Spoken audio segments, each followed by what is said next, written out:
चला, एक माझं काम तर झालं होतं. एक माझं पार्सल आलं होतं. ते माझं काय होतं, ते एक छोटा मी माईक मागवला आणि एक ट्रायपॉड मागवला. तर माझ्याकडे एक छोटा होता, पण एक दिवशी व्हिडिओ करताना मोबाईल सेट खाली पडला. तर मोबाईलला तर काही नाही झालं, बरं झालं. पण एक माझा ट्रायपॉड होता, तो तुटला आणि बरेच दिवस झाले मी ना आता असंच त्याला मॅनेज करून व्हिडिओ शूट करत होती. तर आता एक छान असं झालं म्हटलं, एक काम तरी माझं छान झालं मस्त. आणि त्यानंतर आता पूर्व स्कूलमधून आली, ती रेडी झाली. आता ते टिफिन वगैरे काढला आणि आता आल्या-आल्या दोघांचं वेगळं चालतं. एकाला खायचा होता पिझ्झा, एकाला प्यायचं होतं ज्यूस. आता दोघांचं वेगवेगळं काय बनवायचं? आणि मी तुम्हाला नेहमी सांगते, बाकी काही नाही, पण फ्रीज आमचा दिवसातून आहे ना 100 वेळेस ओपन करतात. त्या फ्रीजमध्ये काय पडलं असतं? शाळेतनं आलेल्या मुलांना त्या फ्रीजमध्ये काय दिसतं काय माहिती ना? असं तर काहीच नसतं त्या फ्रीजमध्ये. पण फक्त ओपन करायचं आणि त्याच्यात काय आहे ते बघायचं. तर त्या दोघांचं काय होतं, तर एकाला पिझ्झा खायचा होता, एकाला ज्यूस प्यायचा होता. म्हटलं आता 2 काही होणार नाही, जे सोपं आहे तेच बनवते. तर दोघांना मग ॲपल ज्यूस बनवून दिलं.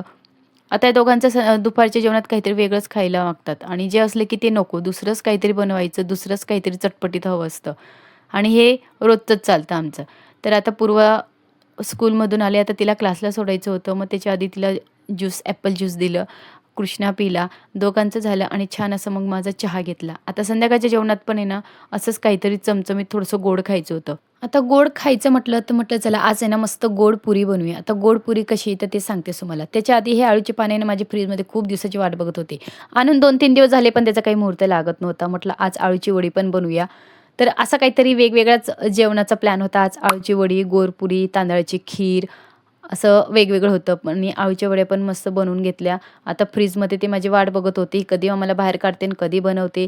आज त्याचा मुहूर्त काढला आणि छान अशी मस्त अळूची वडी पण बनवून घेतली आणि तांदळाची खीर बनवून घेतली. आता तांदळाची खीरची रेसिपी ना, म्हणजे तांदळाची खीर कशी बनवली ना मी, तर ती एका व्हिडिओमध्ये तुमच्यासोबत नक्की शेअर करेल. आणि आता जे काही मी वाटीमध्ये गूळ काढला होता ना, तो पाण्यात छानपैकी असं मस्त मिक्स करून घेतला आणि जसं नॉर्मल आपण पुरीचं पीठ मळतो ना, तसं पीठ मळून घेतलं आणि छान छोट्या-छोट्या मस्त छान पुऱ्या बनवून घेतल्या.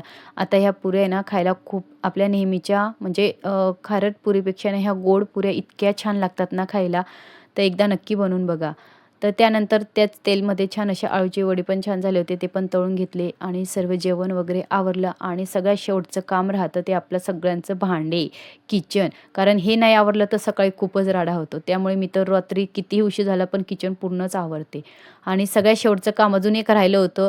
तर माझ्या किचनमध्ये पाणी खूप लीक होत होतं, तर त्याला आता मी पूर्ण सिमेंट लावण्याचा असा काही घरगुती जुगाड केला आणि असा काही गेला आजचा दिवस. तर व्हिडिओ आवडला तर नक्की लाईक करा, चॅनलला सबस्क्राईब करा. बाय.